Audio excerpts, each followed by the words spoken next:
इंसान को जिंदा रहने के लिए हर दिन रोटी चाहिए, वैसे ही डेमोक्रेसी को मजबूत होने के लिए हर दिन न्याय चाहिए। नीतीश कुमार का गढ़ है, उससे ज़्यादा बड़ा सच है कि ये नालंदा वासियों का घर है। तो जिसका घर है वही चाहता है कि यहाँ पे बदलाव हो। नालंदा में बदलाव की तेज़ लहर चल रही है और इस तेज़ लहर में समझिए कि एनडीए का यहाँ से विदाई तय है। बिहार शरीफ में आप जाएंगे तो बिहार शरीफ में स्मार्ट सिटी के नाम पे स्मार्ट लूट चल रहा है। दोबारा खत्म हो चुका है, फूट चुका है। वो तो मोदी जी को भी पता चल चुका है, इसकी जानकारी तो मोदी जी को चल चुकी है, तभी तो उलझुल बयान दे रहे हैं। नमस्कार, आप देख रहे हैं आरएडी न्यूज़। मैं हूं योगेश चक्रवर्ती और इस वक्त हमारे साथ भाकपा माले के विधायक और मौजूदा नालंदा से प्रत्याशी संदीप सौरभ जी हमारे साथ मौजूद हैं। आइए इनसे बात करते हैं। संदीप जी, कैसा चल रहा है चुनाव प्रचार?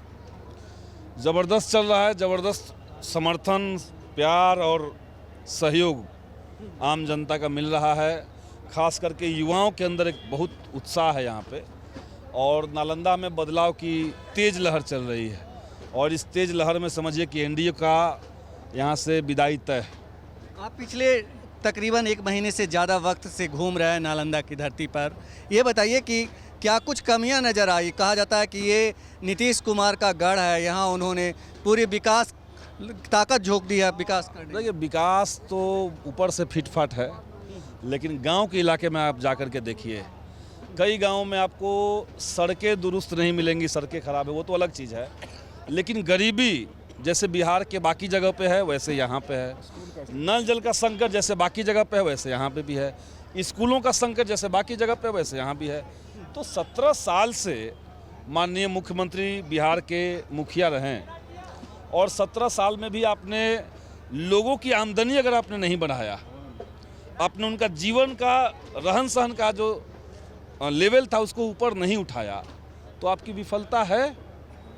हम लोग कल गए थे कुछ गांव में, वहाँ पे स्कूलों को मर्ज कर दिया गया।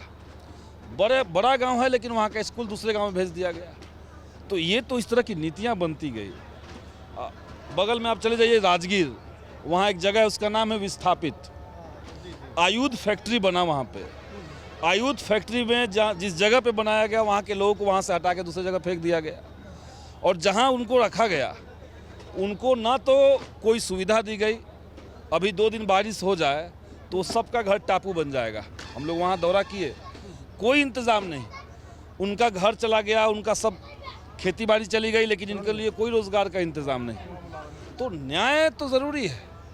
जैसे इंसान को ज़िंदा रहने के लिए हर दिन रोटी चाहिए, वैसे ही डेमोक्रेसी को मजबूत होने के लिए हर दिन न्याय चाहिए। और जब न्याय नहीं मिलेगा, किसानों की ज़मीन छीन ले गई यूनिवर्सिटी बनाने के लिए, यूनिवर्सिटी बन गया नालंदा इंटरनेशनल यूनिवर्सिटी। 6 महीने का फीस रखा गया है 2 लाख रुपए, एक सेमेस्टर का 2 लाख रुपए। नालंदा का जिन किसानों की ज़मीनें छीनी गई, उसका बच्चा उस यूनिवर्सिटी में नहीं पढ़ सकता है। ना तो उनको ठीक से मुआवजा मिला, ना तो नालंदा के छात्रों को कोई उसमें जगह मिला, ना तो फीस कम रखा गया। तो वो जो ऊपर दिखावा हो रहा है, और नेशनल हाईवे कहाँ का अच्छा नहीं है, लेकिन ग्रामीण इलाकों में अगर आपको सड़कों को देखना है तो कभी भी ग्रामीण इलाकों के सड़कों को देखिए। कई गांव आपको मिलेंगे जहां आपकी कनेक्टिविटी अभी तक नहीं है। बिल्कुल। संदीप जी, जो नालंदा संसदीय क्षेत्र है, ये जो है बदनाम है जाति पाति के आधार पे वोट के लिए, ऐसे भी इसे कुर्मिस्तान कहा जाता है। तो आप कितने आश्वस्त हैं, मतलब जनता का किस तरह से आपको प्यार और दुलार मिल रहा है? देखिए, हम लोग जाति पाति का नहीं, हम लोग मुद्दों की और जमात की राजनीति करते हैं। और मुद्दों की जब राजनीति करेंगे तो सभी जातियों के लोग, जैसे आप एग्जाम्पल लीजिए, जो नौजवान हैं संघर्ष कर रहे हैं रोजगार के लिए, नौकरी के लिए, वो चाहे किसी भी जाति के हों, सरकार ने लाठी चलाया उनके ऊपर, हम उनके साथ खड़े रहें। आप भी पटना में देखे होंगे, आप तो हमेशा लड़ते रहे। तो वो किसी भी जाति का, वो हमारे समर्थन में है। शिक्षक समुदाय जो है, जिनको शिक्षा विभाग के एक अधिकारी द्वारा और सरकार के संरक्षण में जिनका उत्पीड़न हो रहा है, जिनका अपमानित किया जा रहा है, जिनके यहाँ तक कि स्वास्थ्य के साथ, उनके जान प्राण के साथ भी खिलवाड़ हो रहा है, तो उनके साथ अगर हम खड़ा हैं तो वो किसी जाति के तो हमारे साथ आएंगे। किसानों के सवाल को लेकर के हमने एक बार नहीं 3-3 बार दिल्ली में जो आंदोलन किसानों का चल रहा था उसमें हम शामिल हुए, वहाँ से एक मैसेज दिया। अपने इलाके में हमने आंदोलन चलाया, जिस इलाके का मैं विधायक था, तो किसानों का समर्थन है। तो हमने मुद्दों की राजनीति की, जमात की राजनीति की, कभी जाति की राजनीति नहीं की। इसलिए सभी जाति के युवा, सभी जाति के बुद्धिजीवी, जिनको लोकतंत्र पे यकीन है, जिनको मुद्दों की राजनीति पे यकीन है, वो सब लोग एक साथ हैं। और तभी यहाँ पे बदलाव की बयार है। एक जाति को पकड़ने से बदलाव की हवा नहीं चलती है कहीं पे भी। यहाँ पे बदलाव सब लोग चाहते हैं। यहाँ पे नहीं, पूरे बिहार के बारे में कहा जा रहा है। जितने भी पॉलिटिकल एनालिटिक हैं जो हैं, इसके अलावा मीडिया के लोग हैं, वो कह रहे हैं कि इस बार बदलाव, परिवर्तन चाहती है जनता। और परिवर्तन जनता चाहती है।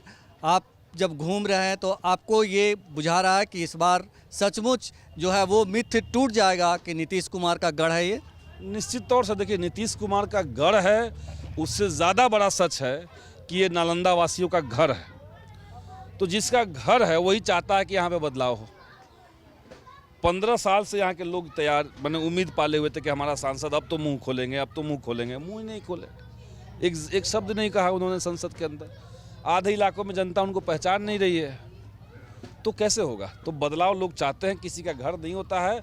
और नालंदा की जनता तो भूल चुकी है कि हमारे माननीय मुख्यमंत्री जी कितनी बार इधर थे और कितनी बार उधर गए। किसी से पूछेगा तो कोई कहेगा 5 बार, कोई कहेगा 6 बार, कोई कहेगा 7 बार, किसी को नहीं याद है। तो नेता अगर कोई लगातार पेंडुलम होता रहे, इधर कभी उधर होते रहे, तो उसके साथ साथ जनता नहीं होती रहेगी। जनता इस बार बहुत मजबूती के साथ लोकतंत्र और संविधान के पक्ष में है, इंडिया गठबंधन के पक्ष में है, इसलिए बदलाव होगा। संदीप जी, जिस तरह से नालंदा यूनिवर्सिटी पूरे दुनिया में विख्यात है, अभी मैं वहीं से आ रहा हूं और वहां के खंडहर के पास आसपास में एक शौचालय नहीं है। लोगों की ऐसी शिकायत है। और ये शिकायत है कि मुख्यमंत्री जो तमाम तरह के दावे करते हैं, यहाँ के एमपी दावे करते हैं, लेकिन जब विदेशी पर्यटक आते हैं, लोकल जो पर्यटक आते हैं, उनको शौच जाने के लिए मतलब एक हम लोग भी गए, हमको भी जनता ने ये बातें कही और ये भारी दिक्कत है। ये बहुत बेसिक चीज़ें हैं। और समझिए कि अभी तमाम नगर निगम के भीतर, नगर पंचायत के भीतर, नगर परिषद के भीतर अभी हाल में जिस तरह से टैक्स में बढ़ोतरी की गई है, 300% टैक्स बढ़ा दिया गया। जितने दुकान हैं, जितने होटल हैं, अगर वो 1 रुपये देते थे तो उनसे अब 3 रुपये लिए जा रहे हैं। तो 300% का आपने इजाफा कर दिया टैक्स में, और सुविधाओं के नाम पे आपने कुछ नहीं किया। तो ये पैसा जा कहाँ रहा है? उस हिसाब से विकास से नहीं हुआ। बिहार शरीफ में आप जाएंगे तो बिहार शरीफ में स्मार्ट सिटी के नाम पे स्मार्ट लूट चल रहा है। तो यही देश में, बिहार के अंदर सब जगह ऐसा ही है। मोदी जी का जितना ऊपर से योजनाएं हैं, सब ऐसे हवा हवाई है। मोदी जी का गुब्बारा खत्म हो चुका है, फूट चुका है। वो तो मोदी जी को भी पता चल चुका है। इसकी जानकारी तो मोदी जी को चल चुकी है, तभी तो उलझुल बयान दे रहे हैं। आपका भैंस ले जाएंगे खोल करके, आपका मंगलसूत्र ले जाएंगे। ये सब बयान का कोई मतलब है? राम मंदिर पे बुलडोजर चल रहा। कोई मतलब है इस बात का? बताइए। यही करना है उनको। 40 सीटें हम हासिल कर रहे हैं। भाकपा माले के नालंदा से उम्मीदवार संदीप सौरभ जी, जिन्होंने तमाम मुद्दों पे बात की और कहा कि नालंदा को ऊपर अच्छा दिखाया गया है, लेकिन भीतर से खोखला है। योगेश चक्रवर्ती, RAD न्यूज़, नालंदा।